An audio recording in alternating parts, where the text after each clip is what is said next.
Jayrajbhai Ahir dance કરતા video social મીડિયાની અંદર વાયરલ થયો।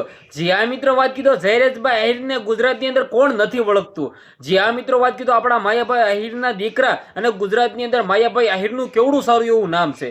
જી આ મિત્રો વાત કીધો માયાભાઈ આહિર જે ગુજરાતની અંદર આપણું ગૌરવ છે એવું કહી તો પણ ખોટું નથી। હવે તેમના જ દીકરા એટલે કે જયરાજભાઈ આહિરનો સોશિયલ મીડિયાની અંદર ડાન્સ કરતો વિડીયો વાયરલ થયો છે। તો ક્યાંક ને ક્યાંક તમે બધા લોકોએ જોયું કે થોડાક ટાઈમ પહેલા જે મિત્રો આખી ચર્ચા ઘટી હતી, ત્યારબાદ હવે મિત્રો આ વિડીયો જૂનો છે કે નવો છે એ આપણને ખબર નથી, પરંતુ ક્યાંક ને ક્યાંક માયાભાઈ આહિરના દીકરા જયરાજભાઈ આહિર ડાન્સ કરતા એવો વિડીયો વાયરલ થયો। ભાઈ હું પણ ખુશ થઈ ગયો, કારણ કે તમે બધા લોકોએ જોયું છે કે જયરાજભાઈ આહિરનું ગુજરાતની અંદર સારું એવું નામ છે। હવે ક્યાંક ને ક્યાંક જયરાજભાઈ આહિર જેલમાંથી બહાર આવી ગયા છે। આઈ હોપ કે તે સારા કામ કરશે। હવે સારા કામ તો પહેલેથી જ કરતા હતા, ગરીબોને મિત્રો વાત કીધો નોકરી અપાવતા હતા। તમે બધા લોકોએ જોયું હતું કે ભાઈ ઘણા બધા એવા વિડીયો મેં જોયા હતા જેમની અંદર ક્યાંક ને ક્યાંક પર્સનલી ભાઈ કહેતા હતા કે 10 પાસ હોય એવું કંઈક કહેવાનું નોકરી આપતા હતા, જેમની અંદર 15,000 થી પગાર ચાલુ થતો હતો, બહેનોને પણ આપતા હતા અને ભાઈઓને પણ આપતા હતા। તો ક્યાંક ને ક્યાંક ભગવાન કહેવાય મિત્રો ગરીબ માટે। અને ક્યાંક ને ક્યાંક જે જયરાજભાઈ આહિર જે કામ કરી રહ્યા હતા, હવે ક્યાંક ને ક્યાંક તે જેલમાંથી બહાર આવ્યા છે ત્યારે ખુશી તો હોય ને ભાઈ। અને હાલ મિત્રો વાત કીધો તેમના ફટાકડા પણ ફોડી રહ્યા હતા, કારણ કે તે જેલમાંથી બહાર આવ્યા છે। હવે કોઈના વિશે હું ખોટું કહેતો નથી, કોઈના સપોર્ટની અંદર આવીને વિડીયો બનાવતો નથી,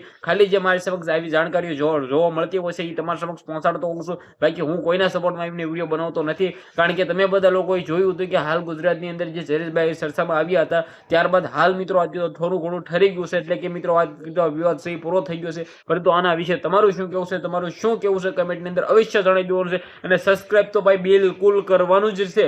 સબસ્ક્રાઇબ કર્યા વિના તમે જાતા નહીં। ફેસબુકમાં જોતા હોય તો ફોલો કરો અને યુટ્યુબમાં જોતા હોય તો સબસ્ક્રાઇબ કરો।